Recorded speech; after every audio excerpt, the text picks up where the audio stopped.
প্রিয় বন্ধুরা, আজকে আমরা শোনাতে চলেছি কৃষকের আত্মা। গল্পটা যদি ভালো লাগে তাহলে অবশ্যই একটি লাইক দেবেন ও কমেন্ট করবেন, এবং আরও এরকম রহস্য রোমাঞ্চে ভরা গল্প শোনার জন্য এই চ্যানেলটিকে সাবস্ক্রাইব করে রাখবেন। চলুন বন্ধুরা, গল্পটি শুরু করা যাক।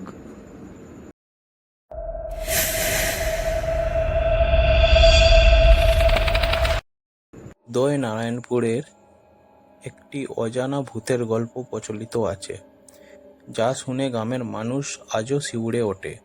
এই গল্পটি একসময় বেশ প্রচলিত ছিল, বিশেষ করে বয়স্ক মানুষের মুখে।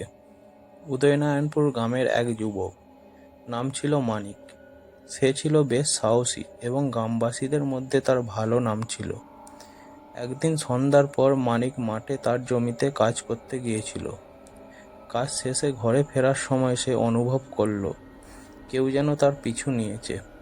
প্রথমে সে পাত্তা দেয়নি, কিন্তু কিছুক্ষণ পর তার মনে হলো পেছনে থাকার সেই ছায়াটি আরও ঘনিষ্ঠ হচ্ছে। মানিক দ্রুত পা চালাতে থাকে, কিন্তু সেই অদ্ভুত ছায়াটি তাকে তাড়া করে আসছিল। অবশেষে মানিক পেছন ফিরে তাকায়। সে দেখে একটি অদ্ভুত আকৃতির ছায়ামূর্তি তার দিকে এগিয়ে আসছে। মানিক বুঝতে পারে যে এটি কোনো সাধারণ মানুষ নয়, বরং কোনো অশরীরী আত্মা।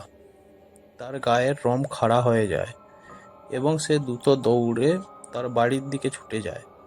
গ্রামে ফিরে এসে মানিক সবাইকে ঘটনাটি জানায়। তারপর থেকে সেই গ্রামের মানুষরা রাতে একা মাঠে যেতে ভয় পায়।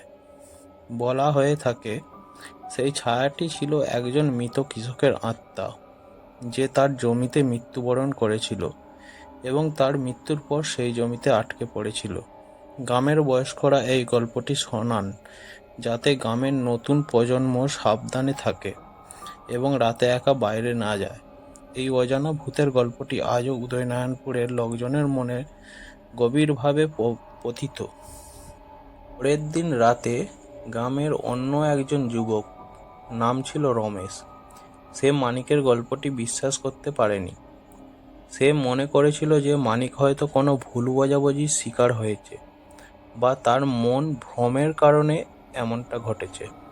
রমেশ ছিল বেশ দৃঢ়প্রতিজ্ঞ এবং সাহসী, তাই সে নিজেই সেই রাতে মাঠে যাওয়ার সিদ্ধান্ত নেয়, যেন সে মানিকের কথার সত্যতা যাচাই করতে পারে। সেদিন রাতে রমেশ একাই মাঠে চলে যায়। রাত তখন গভীর, চারিদিকে অন্ধকার আর নিস্তব্ধতা। আকাশে ছিল অল্প কয়েকটা তারা আর হালকা বাতাস বইছিল। রমেশ বেশ আত্মবিশ্বাসী ছিল এবং মানিকের মতো কোনো ছায়া বা অশরীরী আত্মা দেখতে পাবে না বলেই সে নিশ্চিত ছিল। কিছুক্ষণ ধরে মাঠে হাঁটাহাঁটি করার পর রমেশ হঠাৎ করেই অনুভব করে যে চারপাশের পরিবেশটা বদলে গেছে।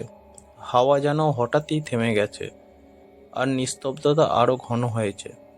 হঠাৎ করেই সে মনে করতে থাকে পায়ের নিচে যেন মাটি নরম হয়ে গেছে এবং সে আরাম করে হাঁটতে পারছে না, কিন্তু তার মনোবল ছিল দৃঢ়, তাই সে চলতে থাকে। তখনই রমেশ একটি অদ্ভুত আওয়াজ শুনতে পায়। কেউ যেন তার নাম ধরে ডাকছে, কিন্তু রমেশের চারপাশে কেউ ছিল না। সে দাঁড়িয়ে পড়ে এবং চারপাশে তাকাতে থাকে, কিন্তু কিছুই দেখতে পায় না।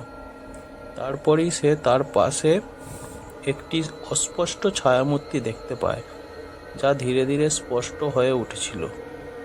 সেই ছায়াটি তার দিকে ধীরে ধীরে এগিয়ে আসছিল এবং রমেশ যেন স্থির হয়ে যায়। সে কোনোভাবেই নড়তে পারছিল না।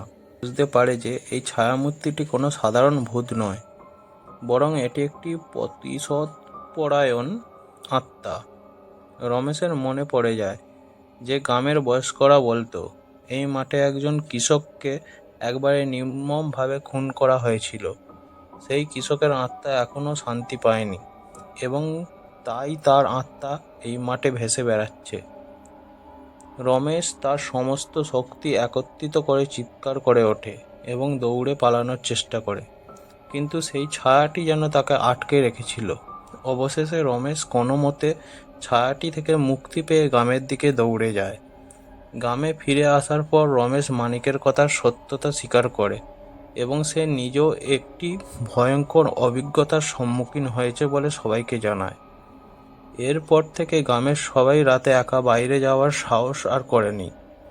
গ্রামের পুরনো মানুষরা বিশ্বাস করতে শুরু করে যে মাঠে যে কৃষকের আত্মা ছিল সে তার মৃত্যুর পরও প্রতিশোধের জন্য অপেক্ষা করছে। এভাবেই উদয়নারায়ণপুরের মানুষরা আরও বেশি সতর্ক হতে শুরু করে, আর এই ভয়ঙ্কর অভিজ্ঞতার গল্প গ্রামে ছড়িয়ে পড়ে। তারা জানতো অশান্ত আত্মাদের সম্মান দিয়ে চলতে হয়, না হলে তারা তাদের প্রতিশোধ নেবে। বন্ধুরা, গল্পটি শোনার জন্য ধন্যবাদ। যদি গল্পটি ভালো লেগে থাকে অবশ্যই একটি লাইক করবেন ও একটি কমেন্ট। আরও রহস্য রোমাঞ্চ গল্প পাওয়ার জন্য এই চ্যানেলটিকে সাবস্ক্রাইব করে রাখবেন। ধন্যবাদ বন্ধুরা।